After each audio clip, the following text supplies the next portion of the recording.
वानी पपासी साहब, वैसे अगर शेख रशीद साहब मैदान में होते तो आप इलेक्शन जीत सकते थे? हाँ, वो मैदान में थे ना, उनको आपको पता ही नहीं है। देखिए, पहली बात तो ये कि मैं ये कहना नहीं चाहता ये उस तरह मैदान में जिस तरह आप लोग मैदान में थे, खुले हाथों के साथ। उनको बिल्कुल आज़ादी थी इलेक्शन लड़ने की, उन पर कोई पाबंदी नहीं थी। वो जेल में तो नहीं थे। आपको किसने कहा जेल में थे? नहीं, लेकिन जाहिर बात है आप लोगों को एक फ्रेंडली एनवायरनमेंट मिला था। पहली बात तो ये है, मेरे खिलाफ जब भी उन्होंने इलेक्शन लड़ा उनको शिकस्त हुई। आपको तारीख याद है, एक दफ़ा 80,000 की, एक दफ़ा 60,000 की, एक दफ़ा 4 दिन पहले उन्होंने मुझे, देखिए ना, ये मुकाफात अमल है। ये जो अभी आपने बात की, शायद मैं ना करता, कल भी एक जगह मैंने बात की, लेकिन आज दोबारा दोहरा देता हूँ। ये मुकाफात अमल है। मैं 2005 में, आपको याद होगा, मेरे पे 302 का कत्ल का मुकदमा करवा दिए गए। जिन हाथों ने कभी चिड़िया नहीं मारी, उस पर कत्ल का मुकदमा कि मैंने फिज़िकली बंदे को कत्ल किया है। और ये शेख रशीद साहब की बदौलत। खुल के बात कर लेते हैं। कल बड़ा तरस आया जब वो अपने नेफ्यू के बारे में बात करते हुए रो रहे थे। तो उसके बाद उन्होंने ये जो केस मेरे पे एफिडेविट का बनाया, वो भी आप देखिए कि सज़ाए मौत वाला केस था, जिसमें मुझे उम्र कैद हुई। और उम्र कैद जब तक मुझे हो नहीं गई, उन्होंने राब्ता नहीं छोड़ा कि इसको उम्र कैद होनी चाहिए, मैंने इलेक्शन इसके बगैर लड़ना है। और 4 दिन पहले मुझे होगी। उसके ऊपर मैंने कल भी कहा, आज भी आपके प्रोग्राम में कहता हूँ कि मैं आज सिद्ध के दिल के साथ, कल जब मैंने उनका जिसे कहते हैं लटका हुआ चेहरा देखा, गमज़दा चेहरा देखा, परेशान चेहरा देखा, तो मैं आज सिद्ध के दिल के साथ, कल भी और आज भी दोबारा दोहरा देता हूँ, मैं उनको अपने ज़ाती मेरे पे जो मज़ालिम और मेरे बच्चों पे, इवन मेरे बच्चों पे जो मज़ालिम ढाए गए, मैं उसको माफ़ करता हूँ। लेकिन अगर आप कहें जी मैं राशिद शफीक को माफ़ कर दूँ, मैं शेख रशीद की उस बात को माफ़ कर दूँ जिसमें वो कह रहे हैं कि उठो और उठ के जला दो, आग लगा दो, तो वो किसको कह रहे थे? और वो फिर जब GHQ पे हमलावर हुए, जब वो हमज़ा कैंप पे हमलावर हुए, जब वो कोर कमांडर हाउस पे हमलावर हुए, जब वो डिफरेंट हमारी एजेंसीज़ के हेडक्वार्टर्स के ऊपर हमलावर हुए, जहाज़ को आग लगाया, तो ये मेरा मामला नहीं रहा, ये मुल्की सालमियत का मामला आ गया। इसके ऊपर तो मैं अभी आपको बयान दे देता हूँ, स्टेटमेंट रिकॉर्ड करवा देता हूँ कि खुदा न खास्ता कल मेरी फैमिली में से कोई शख्स इस हद तक, खुदा न खास्ता, मेरे मुंह में खाक जला जाए तो मैं उसकी भी हमायत नहीं करूँगा। हमने 25 साल कैद ली, हमने भाईजान उसी तरह सजाएं होनी है ना जिस तरह जुर्म किया है, जिस तरह जुर्म किया उसी। आप क्या समझते हैं साफ़ी साहब, क्या जब मैंने 25 साल कैद ली तो क्या मैंने इस मुल्क का, मैंने तो 11 महीने 3 जेलों में रह के 6x6 में रह के, उस लम्हे की तो मैं जानता हूँ या मेरा अल्लाह जानता है ना, आप तो गवाह नहीं, कोई और गवाह नहीं, कि मैंने उस 11 महीनों में भी कभी अपने पाकिस्तान का बदख्वाह ना निकला। ठीक है जी। और लेकिन ये देखें, ये कैसे लोग हैं कि जिन्होंने मुझे आज भी लगता है कि पत्थर मेरे पे पड़ रहे थे। आप विजुलाइज़ करें, जब लाहौर की सड़कों में उस फौजी जवान को पत्थर मारा गया, जो आज भी बलूचिस्तान के संगलाख पहाड़ों पे अपनी जानों के नजराने पेश कर रहे हैं, जो KPK के अंदर अपने दहशतगर्दों के ख्वारिज के ख़िलाफ़ लड़ते हुए जामे शहादत, उनको पत्थर मारे इन्होंने। वो भूल गए कोर कमांडर हाउस के अंदर जाकर दुश्मन को क्या पैगाम दिया और किसको खुश किया? दुश्मन को खुश किया ना, जो 72 साल में, 74 साल में कोर कमांडर हाउस तक ना पहुंच सका, GHQ तक ना पहुंच सका, इन्होंने पहुंच के मैसेजेस दिए, इन्होंने तकारीर की। इन सबको जिनको सजाएं हुई हैं उनके वीडियोस निकालें, उनकी ऑडियोज निकालें।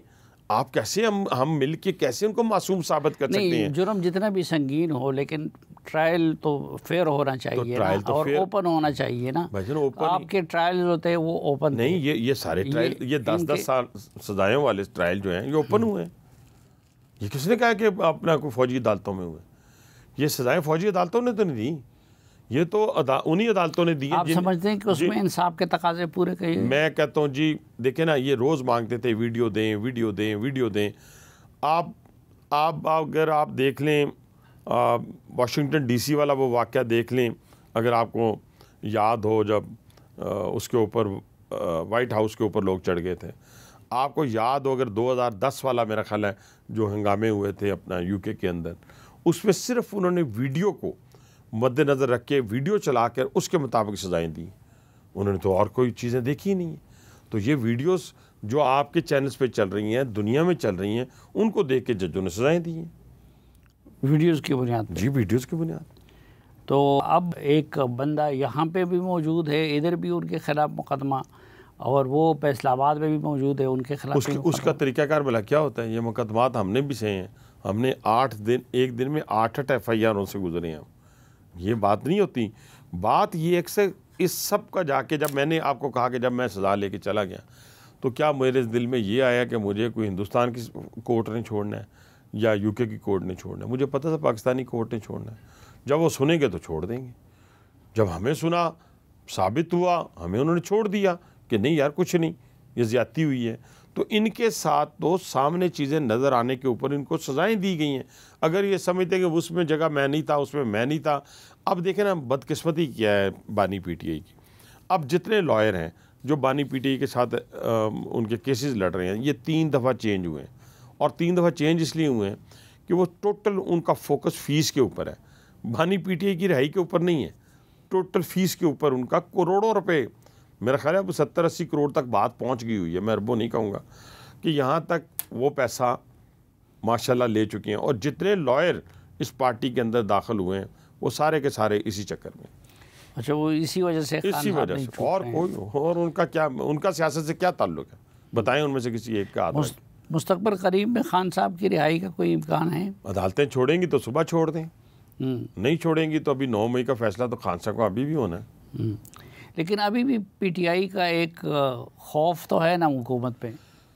देखिए जी, खौफ मेरा नहीं ख्याल कि इस वक्त हुकूमत ने सर फेंका हुआ है और पाकिस्तान की तामीर व तरक्की पे लगी हुई है। मैं अगर थोड़ा सा टाइम दें, अगर आपके पास टाइम है, अगर नेक्स्ट पे करना है तो नेक्स्ट पे कर लें, वरना मैं आपको बताता हूँ कि हुकूमत सिर्फ पाकिस्तान रेलवे के लिए क्या कर रही है। तो आप हैरान हो जाएंगे, क्या ये 4 महीने में मुमकिन हुआ है? ये मुमकिन ही नहीं है। इसी तरीके से आज देखें कि आज अमेरिका कह रहा है, मैं फिर दोबारा दोहराऊंगा कि एक वक्त आएगा पाकिस्तान जो है, पाकिस्तानी हुकूमत जो है वो एक्सपोर्ट करेगी ऑयल किसको? हिंदुस्तान को। वो हिंदुस्तान के मुकाबले में पाकिस्तान को अहमियत दे रहा है।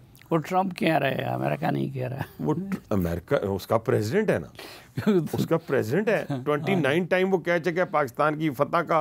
वो अपना अनाउंस कर चुका है, शादियाने बजा चुकी हैं वो। इतनी दफ़ा तो शायद हमने ना कहा हो जितनी दफ़ा वो कह चुके हैं। इसके अलावा हमारा आप देख लें कि उन्होंने जो अल्फाज अदा किए हैं किसी बुनियाद पे, किसी बेस पे अदा किए होंगे। तो पाकिस्तान तामीर व तरक्की की जो है वो राहों की तरफ गामज़न है। यही उसने थोड़ा सा पाकिस्तान के ख़िलाफ़ बात कर ली होती तो पता नहीं दुश्मनों ने भी सर पे उठा लेना था। और जो हमारे यहाँ सो कॉल्ड किस्म के ये जो पॉलिटिकल लोग हैं जो पाकिस्तान अपनी बका को पाकिस्तान की बका से ज़्यादा 5 अगस्त को वो एहतजाज करने जा रहे हैं, उससे हुकूमत इतनी खौफज़दा है कि अभी से गिरफ्तारियाँ शुरू कर दी हैं। कौन सी गिरफ्तारी? अभी तक तो कोई गिरफ्तारी नहीं। सलमान अकरम राजा साहब कह रहे थे कि यार ये बयानिया PTI पे बनाना ख़त्म है। सलीम साफ़ी साहब, जितना झूठ पाकिस्तान की तारीख़ में इस सियासी जमात ने बोला है और जितना बयानिया झूठा इस सियासी जमात को बनाना आता है, अल्लाह ना करे कि किसी को भी बनाना आए। क्योंकि आप देख लें, जब इनका सोशल मीडिया उठा के देख लें, कोई वाक़या तक नहीं हुआ होता और कह रहे होते हैं कि ये हो गया। मैं फ़र्ज़ किया ये बानी PTI के मतलब कहते हैं जी उन पर बड़ी सख्ती फ़लाँ। यकीन माने अपनी पसंद का खाना खाते हैं, अपनी पसंद का नाश्ता करते हैं। हाँ, इमरान ख़ान में और मियाँ नवाज़ शरीफ में फ़र्क इतना है कि मियाँ नवाज़ शरीफ के साथ मैंने जेल काटी 4 महीने। वो बड़े कंपोस्ट, बड़े ग्रेसफुल और हर किसी के साथ उनका जो एटीट्यूड था वो क्लास था, उसकी क्लास थी। वो महसूस ही नहीं होता था कि ये 3 दफ़ा के वज़ीर आज़म हैं। जिस तरह वो आम वार्डन के साथ, सुप्रिटेंडेंट के साथ, असिस्टेंट सुप्रिटेंडेंट जेल के साथ, ये मौसूफ तो छोटे से वार्डन सामने आ जाए, छोटा सा कोई और शख्स सामने आ जाए, उसको गालियाँ देते हैं। देखिए ना, कुछ लोग कहते हैं कि जी उनके पास वो जो है वो जेल काट, अभी जेल काटने के अलावा उनके पास ऑप्शन क्या है? अच्छी जेल काट रहे हैं या बुरी काट रहे हैं, वो तो जाकर अंदर से पता करें उससे कि वो बुरी है या अच्छी है। क्या उनका दिल जेल में भी, किसका दिल करता है कि जेल में रहें, जेल की दीवारों में रहें? उनकी मजबूरी है वहाँ काटना। डील करके बाहर आ सकता है, लेकिन उन्होंने नहीं, कोई डील की ऑफ़र नहीं है। किस में मेरा प्रोग्राम फिर निकालें जो आप ही के साथ किया हुआ था और उसके चलाएं अपने इसी के अंदर मेरा पॉइंट ऑफ व्यू। कोई डील इमरान ख़ान को आज की डेट तक ऑफ़र ही नहीं हुई। ये तो उसी तरह ही है ना, जैसे मैं कह दूं जी सुबह मुझे तो अपना प्राइम मिनिस्टर बनाया जा रहा था जी, मैंने इनकार कर दिया। वो खुदा के लिए मुझे पूछा ही नहीं किसी ने। क्या बात करते हैं आप। तो इसलिए मुझे पूछा ही नहीं गया, लेकिन मैं शोर मचाता जाऊँ अगर मैं बेशर्म हूँ तो, कि नहीं जी मैं तो वज़ीर आज़म की ऑफ़र आई थी मुझे। अगर डील ऑफ़र हुई तो आप समझते हैं कि खान साहब कर लेंगे? मैं कहता हूँ आज डील ऑफ़र होती है, ये सुबह करके बाहर आ जाएंगे, इतने तंग हैं।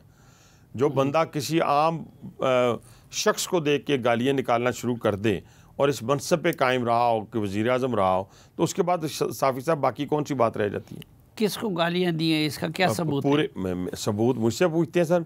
मैं इसी रावलपिंडी में रहता हूँ सर, इसी एडमिनिस्ट्रेशन वाले अंदर भी रहते हैं, बाहर भी रहते हैं, इसी जगह पे कैदी भी रहते हैं जो रावलपिंडी से ताल्लुक़ है। वो कोई कोकाफ से तो नहीं आके रह रहे, तो इसी पिंडी से उन लोगों का ताल्लुक़ है। ये वो ऑथेंटिक चीज़ें हैं जो मैं आपको बता रहा हूँ।